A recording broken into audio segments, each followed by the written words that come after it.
Hey guys, it's David here. If you were not aware, Philadelphia announced that they were going to adjust the pride flag to include the colors black and brown in addition to the original 6 colors. And this was a specific response to racism that was outed within the Philadelphia gay community. One of the bar owners was recorded saying a myriad of different racial slurs, and that just shed light on an issue that was already very apparent in that area. So this is a flag that was created for that specific community, but the news spread and it became a national gay issue, apparently. A lot of people were voicing their opinions online. I personally am not going to get into whether I think this is good or bad representation for people of color, simply because I don't have their experience. I don't think it's my place to judge what is good or bad representation for a community of which I'm not a part. So I'm gonna leave my opinions in check for that one. I more so wanted to discuss the difference in opinions that were revealed by discussing the issue itself. I logged onto Facebook and I saw so much foolery in the comments of different posts, people creating statuses talking about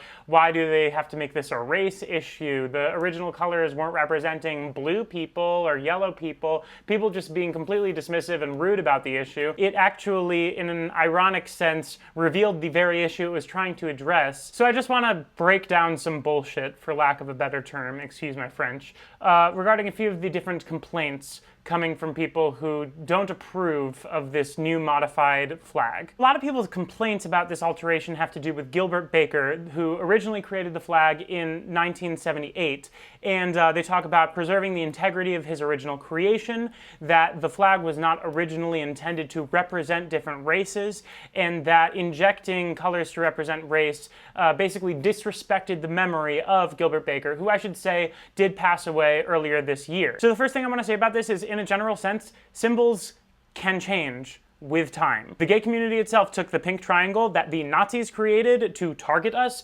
and reclaimed it and used it as a symbol of pride until Gilbert Baker created the rainbow flag. The rainbow flag itself went through various modifications in its earlier years. It was originally 8 colors, including pink and turquoise. The pink was taken out because it was harder to mass produce that ink, and the turquoise was taken out because for a certain parade, they wanted the colors to evenly split so that they could line both sides of the street. Beyond that, the rainbow flag has since been altered in many different ways. We now have flags to represent various parts of the LGBT plus community. The problem is when you present that argument, then people say, oh, well then if you don't like our rainbow flag, go and make your own, which is a little bit different if it's coming out of someone outside of your community telling you to do so instead of an elected decision like with the trans flag or the bisexual flag. Although Gilbert Baker obviously is not alive today to comment on this new altered flag for Philadelphia, he did comment on the trans flag, and actually, although he said that he liked it, he wished that they didn't have to make a completely separate flag. I'll actually read the exact quote. "I like the trans flag, I understand they need their own identity, but they kind of diss the rainbow flag. They're like, wait a minute, this is our flag, and we're not part of your flag." Now, as I said, symbols change, and I don't think that we should be taking Baker's opinion as law. That said, I'm curious as to whether he would think that adding a couple colors to his design of the flag actually implies more inclusiveness than creating an entirely separate one. And for all of those people who are saying that he would be horrified that this is disrespecting his memory, when reading this quote, I tend to think that maybe he would like the idea of adding a couple colors better than creating an entirely new flag. Another nod to the flag's origins, and this just might be me thinking that I'm witty, but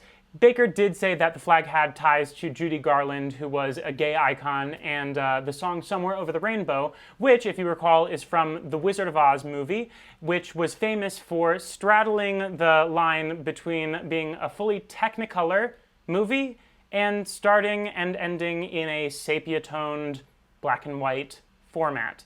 So maybe adding black and brown isn't that far removed from the original inspiration of the flag, just saying. Beyond the issue of modifying the flag in general, I do want to talk a bit about the race representation in the new flag. I don't want to speak too much about it because, again, I don't think it's my place to determine what's best for a marginalized community of which I am not a part. One of the more legitimate complaints that I've seen of this new flag, mostly from people of color, is that this new edition could be seen as more of a political move and a sort of pandering to by the city of Philadelphia. Philadelphia. This got me thinking about the people actually behind the flag's design and rollout, and while Amber Hikes, who is the face of this More Color, More Pride movement, is a black woman, and as the executive director of the LGBT Office of Affairs, she does seem to be fighting for those who are less represented in the community. Tierney Advertising Agency, who designed the flag, is mostly white. All of their head staff are white people, and I only say this because it does raise the issue of somebody outside of this marginalized community creating something that they think will be the best representation of a community of which they're not a part. I obviously don't know who was really making the decisions. I would hope that it was Amber Hikes and the LGBT Office of Affairs. It seems like that could be a big possibility, but with these kinds of things, unless you're in the room, it's really all speculation. So this was a little bit of criticism that I saw as legitimate and something that was not based in ridiculous bias. Again, I don't know why people are so upset about it. I think that it definitely reveals the issue that this flag is trying to address. The dumbest complaint that I saw was that the flag is just ugly, which, I mean, listen, if you don't want to fly it, you don't have to fly it. And that's a good point. I don't think that we should condemn people for not adopting this new flag. Once again, this is not even a national movement. This was strictly for Philly. Like, it was launched there specifically. And while it created a national discussion, they're not trying to, like, replace all of the flags all over the world to represent pride this way. But I do think that it's a good thing that this conversation was started because it reveals a lot of ugly truths about our community. I mean, you only have to look at some random dating profile to see that people are still listing things as just a preference, which is a whole bunch of bullshit that I don't even have time to get into in this video. That's a whole nother topic. Also, P.S. for those people who are like, black and brown aren't colors in the real rainbow, like, the flag wasn't literally meant to be a rainbow. There's no indigo, girls. And it was originally 8 colors. Like, these are all colors that represent certain elements and words, and, Gilbert Baker had a reason for choosing each color, but it's not like when you look up in the sky you see 6 stripes. Like, the flag doesn't look like a real rainbow. So it's more suggesting a general combination of different colors. Black and brown can be part of that combination. I don't see an issue.